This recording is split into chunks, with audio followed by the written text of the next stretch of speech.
क्योंकि नई दिल्ली के अंदर आज सबकी नजरें हैं। 2 दिन का इजलास जो एग्जीक्यूटिव मीट है नेशनल लेवल पर, उसकी शुरुआत होने जा रही है और नेशनल काउंसिल मीट का आज पहला दिन है। 17 और 18 फरवरी को ऑफिशियली बीजेपी का इजलास, जिसकी शुरुआत भारत मंडपम में दारुल हुकूमत नई दिल्ली में हो रहे हैं और गुज़श्ता रोज जानकारी दे दी गई कि इस इजलास में भारतीय जनता पार्टी के मुल्क के मुख्तलिफ रियासतों और मरकज़ के ज़ेर इंतज़ाम इलाकों से करीब 11,500 डेलीगेट्स तमाम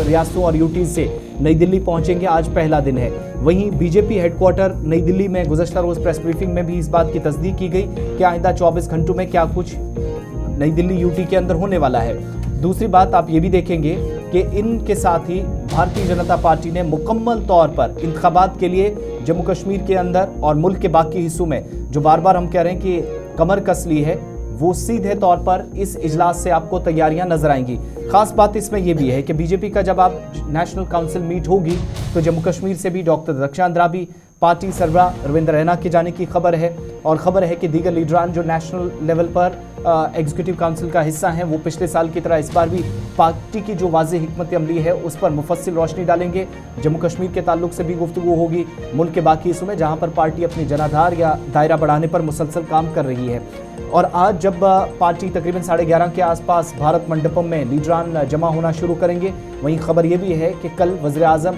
आखिरी खिताब जब उनका होगा तो कई लीडरान से मुलाकात भी होगी, जिनमें मुख्तलिफ हिस्सों के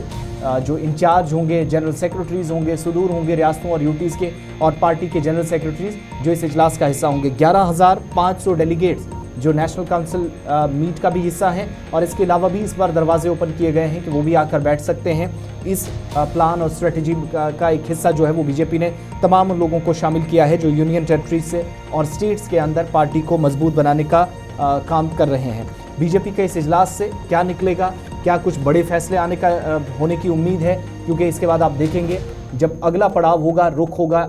17 और 18 के बाद, वो जम्मू कश्मीर पर पूरा फोकस रहेगा। प्राइम मिनिस्टर आ रहे हैं, डिफेंस मिनिस्टर आ रहे हैं, जो पार्टी के नेशनल सेक्रेटरीज हैं, जनरल सेक्रेटरीज हैं, सदर हैं जगत प्रकाश नड्डा, वो आएंगे और बाकी लोग भी, जिनमें मरकज़ी वज़ीर जो कि जम्मू कश्मीर आएंगे। तो इससे जाहिर हो रहा है कि आने वाले कुछ दिनों के अंदर अब सियासी सरगर्मियाँ, बिलखुसूस ये जो मुख्तलिफ जमातें इस वक्त अलग अलग कुछ यात्रा निकल रही है, ये सारी चीज़ें हो रही हैं तो उरूज पर हैं। इधर भारत जोड़ो न्याय यात्रा उत्तर प्रदेश में दाखिल हो गई है और आज काफ़ी ज़्यादा इस पर भी सियासत या हंगामा आ रहा है। आप सोशल मीडिया से लेकर टेलीविजन स्क्रीन्स पर डिबेट्स, डिस्कशंस और मकालमों में देखेंगे। वजह ये कि राहुल गांधी उस रियासत में दाखिल हुए हैं जहां पर उनकी वालिदा ने एक तरह से पॉलिटिक्स को खैराबाद कह दिया है, रायबरेली से, और राज्यसभा में लोकसभा से शिफ्ट होकर जाने का फैसला किया है, वो भी दूसरी रियासत राजस्थान से। इन सारे मामलात पर तफसीली गुफ्तगू शनीद आगे भी जारी रहेगी। लेकिन बात ज़रा स्कूलों